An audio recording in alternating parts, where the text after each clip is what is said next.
আমাদের journey start হচ্ছে। এবারের দোলের স্পেশাল অ্যাট্রাকশন আমাদের ব্লগে শান্তিনিকেতন। বসন্ত উৎসব কতটা কভার করতে পারবো জানি না, কিন্তু সেই উদ্দেশ্য নিয়েই যাচ্ছি।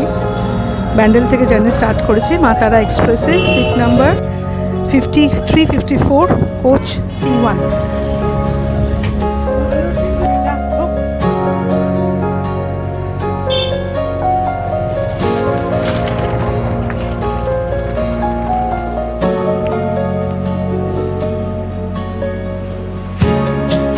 এই হলো সোনাঝুরি হাটের কাছে হৃদমাঝারে হোমস্টেতে আমাদের থাকার ঘরটা।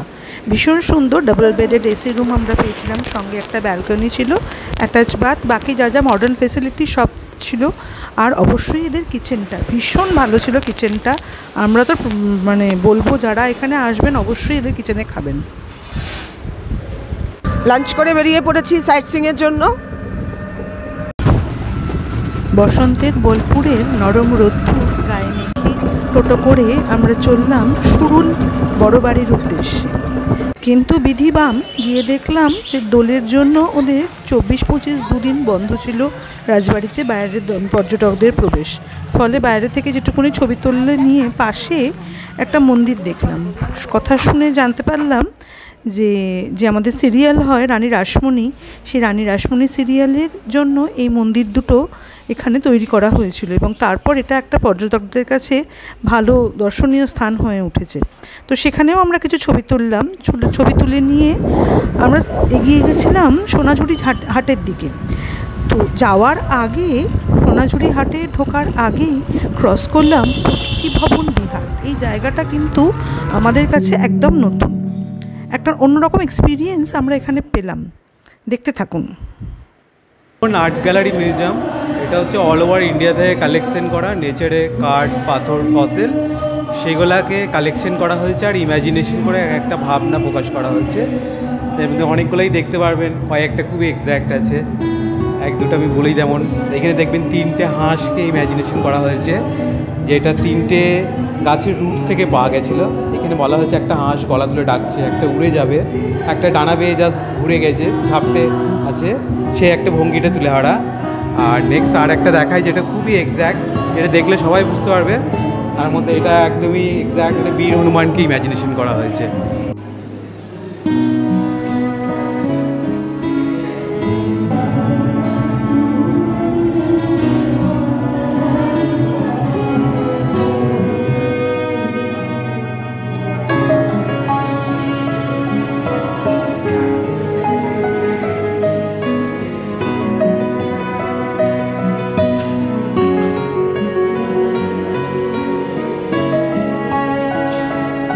এই মিউজিয়ামটা দেখতে দেখতেই আমরা হঠাৎ দেখা পেয়ে গেলাম এই প্রকৃতি ভবন বিহার, যার উদ্যোগে তৈরি, অর্থাৎ অধ্যাপক সুব্রত বসু। শুনে নেব তার ভাবনা।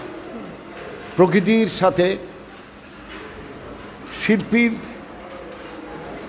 চিত্তবৃত্তিতে যেটা সৃষ্টি হয়, চিত্তবৃত্তি কিন্তু ভেরি ইম্পর্টেন্ট ওয়ার্ড।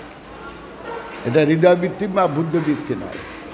দোল উৎসব যখন আসে, খোলদার খোল প্রকৃতিতে বলছে, কিন্তু প্রকৃতির সঙ্গে চেতনের যোগ হওয়ার জন্যই খোলদার খোল। তখন হয় কি, একটা প্রেম জাগে প্রাণে, তখন আপন হতে মানুষ বেরিয়ে আসে। সেই ভালোবাসা প্রেম প্রকৃতিমুখী হয়, মানবমুখী হয়, ঈশ্বরমুখী হয়। তখন তুমি বুঝতে পারো একই মানুষের ভিতর দিয়ে এত মুখিতা। সেই প্রেম যদি বুদ্ধির পিছনে কাজ করে, চোখের পিছনে কাজ করে, মনের পিছনে কাজ করে, পার্টিকুলারলি বুদ্ধির পিছনে, ভেরি ইম্পর্ট্যান্ট।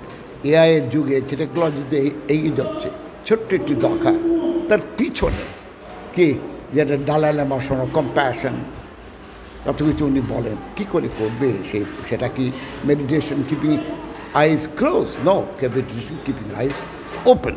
রবীন্দ্রনাথের সৌন্দর্য সাধনা পথ।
দুদিন দোলে কাটিয়ে এবার ফেরার পালা।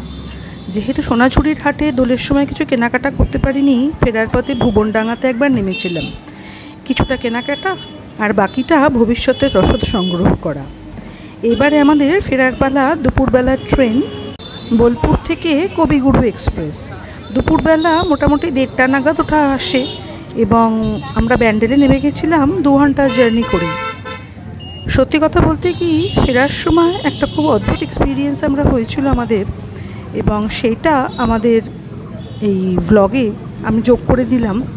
আপনারাও শুনতে থাকুন, আশা করছি আপনাদেরও ভালো লাগবে।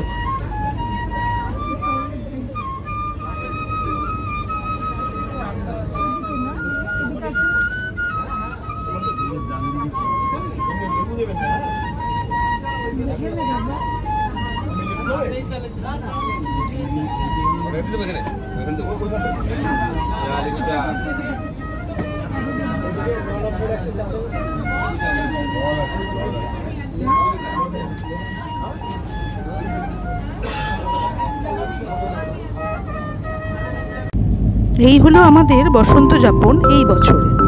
সঙ্গে থাকছে কিছু কোলাজ, ছোট ছোট স্মরণে রাখার মতন কিছু মুহূর্ত, সেগুলোও আমরা শেয়ার করলাম। আশা করছি আমাদের এই ভ্লগটা আপনাদের ভালো লাগলো। পাশে থাকার আহ্বান জানিয়ে আমাদের এই ভিডিওটিকে যদি পছন্দ হয় অবশ্যই একটা লাইক করবেন এবং সাবস্ক্রাইব বাটনটা প্রেস করার জন্য বেল আইকনটা টিপে